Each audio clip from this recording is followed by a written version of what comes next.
படிப்பு யூடியூப் சேனல்ல இப்போ என்ன பார்க்க போறோம் அப்படின்னா 7ஆம் வகுப்புல இருக்கக்கூடிய இலக்கணம் தான் பார்த்துட்டு இருக்கோம். இயல் 6ல இருக்கக்கூடிய இலக்கணம் தான் பார்த்துட்டு இருக்கோம். இதுல என்ன கொடுத்துருக்காங்க அப்படின்னு சொல்லி பார்ப்போம். உழவர் செய்யும் தொழிலை உழுதல் அப்படின்னு சொல்லி சொல்றாங்க. தையற்காரர் செய்யும் தொழிலை தைத்தல் என்ன சொல்றாங்க. இத்தொடரில் உழுதல் தைத்தல் என்பன செயல்கள் பெயர்களாக அமைகின்றன.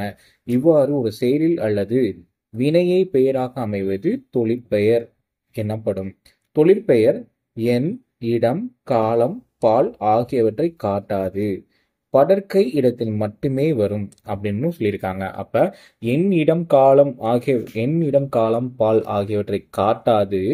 படர்க்கை இடத்துல மட்டும் வர்றது என்ன அப்படின்னா தொழிற்பெயர். சரிங்களா? ஒரு செயலையோ ஒரு வினையையோ பெயராக அமைவது தான் தொழிற்பெயர் அப்படின்னு கொடுத்தாங்க. இதுல எடுத்துக்காட்டு கொடுத்துருக்காங்க பாருங்க. படித்தல், ஆடல், நடிப்பு, எழுதல், பொறுத்தல் அப்படின்னு சொல்லி கொடுத்துருக்காங்க.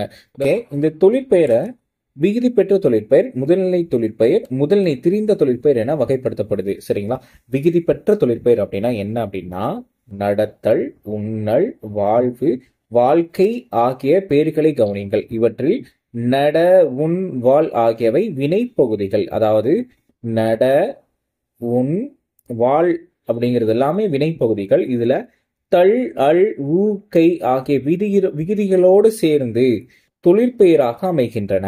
இவ்வாறு விகுதியுடன் தொழிற்பெயரை விகுதி சேர்த்து வருவது விகுதி பெற்ற தொழிற்பெயர்கள் ஆகும். சரிங்களா? விகுதி பெற்ற தொழிற்பெயரை பொறுத்த வரைக்கும் என்ன அப்படின்னா தள், அல், அம், கை, ஐ, வை, கு, பு, வி, தி, சி, வி, மை அப்படின்னு சொல்லி போன்ற தொழிற்பெயர்கள் விகுதிகளாக வரும் அப்படின்னு சொல்லி கொடுத்திருக்காங்க. சரிங்களா? இதெல்லாமே என்ன சொல்லியிருக்காங்க, விகுதிகளா வரும் அப்படின்னு சொல்லியிருக்காங்க. இதுக்கான எக்ஸாம்பிள் கொடுத்திருக்காங்க, இங்க பாருங்க. சரிங்களா? இதுக்கான எக்ஸாம்பிள் என்னென்ன கொடுத்திருக்காங்க. தள் அப்படிங்கிறதுக்கு தருதல், தா அப்படிங்கிற வேறு சொல்லோடது தான் தருதல் அப்படிங்கிறது வந்திருக்கு.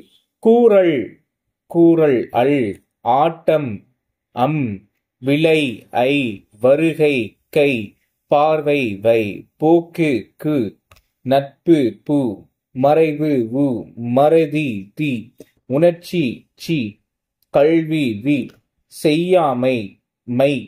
சரிங்களா? இது எல்லாமே என்னது விகுதிகளாக பெற்று வந்திருக்கு. இந்த தள், அல், அம், ஐ, கை, வை, கு, பு, வி, சி, வி, மை போன்ற தொழிற்பெயர்களை விகுதிகளாக பெற்று வந்திருக்கு. இது என்னது விகுதி பெற்ற தொழிற்பெயர்கள் ஆகும் அப்படின்னு சொல்லி கொடுத்திருக்காங்க. இதுக்கு அடுத்து முதல்நிலை தொழிற்பெயர் அப்படின்னு சொல்லி கொடுத்திருக்காங்க. இந்த முதல்நிலை தொழிற்பெயரை பொறுத்த வரைக்கும் என்ன அப்படின்னா எக்ஸாம்பிள் இங்கே கொடுத்திருக்காங்க, அதை வச்சே பார்ப்போம். வானில் இடி இடித்தது, சோறு கொதித்தது. சரிங்களா? இதுல இடி, கொதி அப்படின்னு சொல்லி ரெண்டு இருக்கு இல்லையா? இதை வச்சுதான் சொல்ல போறாங்க.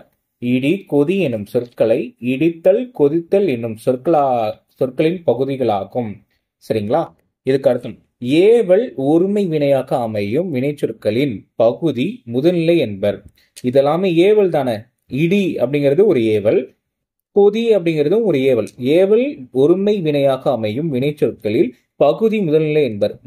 முதல்நிலை எவ்வாறு மாற்றமும் பெறாமல் தொழிற்பெயராக அமைவது முதல்நிலை தொழிற்பெயர் எனப்படும் அப்படின்னு கொடுத்திருக்காங்க. அப்ப இந்த இடி, கொதி அப்படிங்கிறது எல்லாமே என்ன சொல்றாங்க, ஒரு வகையான ஏவல் ஒருமை. இதுதான் இந்த என்னவா அமையுது அப்படின்னு சொல்லி பார்த்தோம் அப்படின்னா இடித்தல். சரிங்களா? இடித்தல், கொதித்தல் அப்படிங்கிற என்னவா அமையுது, விகுதி பெற்றதா அமைய போகுது அப்படிங்கறது சொல்லியிருக்காங்க. சரிங்களா? இதுக்கு அடுத்து முதல்நிலை திரிந்த தொழிற்பெயர்னா என்னன்னு சொல்லி பார்ப்போம். இதுக்கப்புறம் என்ன கொடுத்திருக்காங்க அப்படின்னா செல்லமாக ஓர் அடி அடித்தான். செல்லமாக, இதுல அடி, இந்த அடி இருக்கு இல்லையா, இந்த அடி அப்படிங்கிறது அடித்தல் அப்படிங்கிற தொழிற்பெயரோட அமையும். சரிங்களா? தள் அப்படிங்கிற விகுதியோட அமையும். அறிஞர் அண்ணா தம் பேச்சால் புகழ் பெற்றார். சரிங்களா? இந்த புகழ் அப்படிங்கிறது ஒரு தொழிற்பெயர். சரிங்களா? இவற்றில் அடிக்கோட்டில் இருக்க விகுதி பெறாமல் தம் பொருளை உணர்த்துகின்றன அப்படின்னு கொடுத்திருக்காங்க.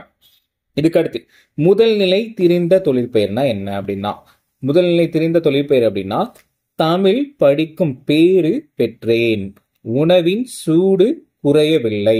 இத்தொடரில் இந்த பேரு, சூடு அப்படிங்கிற இந்த ரெண்டு சொற்கள் இருக்கு இல்லையா, இந்த சொற்களை கவனிங்க. இது என்னவா இருக்கு அப்படின்னா பேரு, சூடு அப்படின்னு சொல்லி பகுதிகளின் முதல் எழுத்து நீண்டு பேரு சூடு என திரிந்து தொழிற்பெயர்களாக மாறி உள்ளன.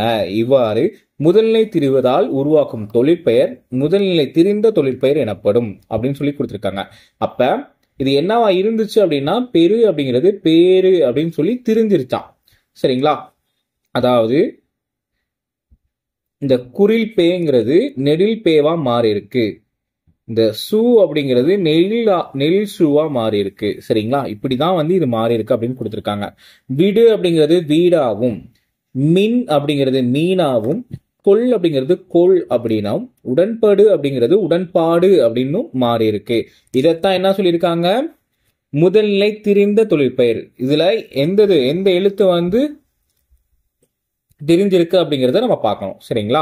இதுக்கு அடுத்து இருக்கிறது என்ன பார்த்தோம் அப்படின்னா கற்பவை கற்ற பின் கொடுத்திருக்காங்க. இதுல சரியான விடையை தேர்ந்தெடுத்து எழுதுக அப்படின்னு கொடுத்திருக்காங்க. பின் வருணவத்தில் விகுதி பெற்ற தொழிற்பெயர் எது அப்படின்னு கேட்டிருக்காங்க. விகுதி பெற்று வந்ததுக்கு எது? தள் அப்படிங்கிற விகுதியோட வந்திருக்கு. அப்ப இதுதான். சரிங்களா? பின் வருணவற்றில் முதல்நிலை தெரிந்த தொழிற்பெயர் எது அப்படின்னு சொல்லி கேட்டிருக்காங்க. அதாவது உரு அப்படிங்கிறது என்னவா மாறி இருக்கு? ஊரு அப்படின்னு சொல்லி மாறி இருக்கு. அப்ப இதுதான். சரிங்களா? இது பார்ப்போம். ஓட்டம். ஓட்டம் அப்படிங்கிறது என்னது? விகுதி பெற்ற தொழிற்பெயர். இந்த அப்படிங்கிற விகுதி வந்திருக்கு. சரிங்களா? பிடி அப்படிங்கிறது முதல்நிலை தொழிற்பெயர். சரிங்களா? சூடு அப்படிங்கிறது முதல்நிலை திரிந்த தொழிற்பெயர். சரிங்களா? இதை ஞாபகம் வச்சுக்கோங்க. இது ரொம்ப ரொம்ப முக்கியம். ஓகே, இது வரைக்கும் பார்த்தது என்ன அப்படின்னா தொழிற்பெயர்னா என்னன்னு சொல்லி பார்த்தோம். தொழிற்பெயரையே 3ஆ பிரிச்சிருப்பாங்க. அது என்ன? விகுதி பெற்ற தொழிற்பெயர், விகுதி பெறாத தொழிற்பெயர், முதல்நிலை தொழிற்பெயர், முதல்நிலை திரிந்த தொழிற்பெயர் அப்படின்னு சொல்லி பார்த்துருக்கோம். சரிங்களா? இது ரொம்ப ரொம்ப முக்கியமான ஒரு டாபிக். இதை ஞாபகம் வச்சுக்கோங்க. இது நமக்கு ஒரு கொஸ்டின்ல இருந்து 2 கொஸ்டின் வரைக்கும் வர்றதுக்கான வாய்ப்பு அதிகமாகவே இருக்கு. தேங்க்யூ.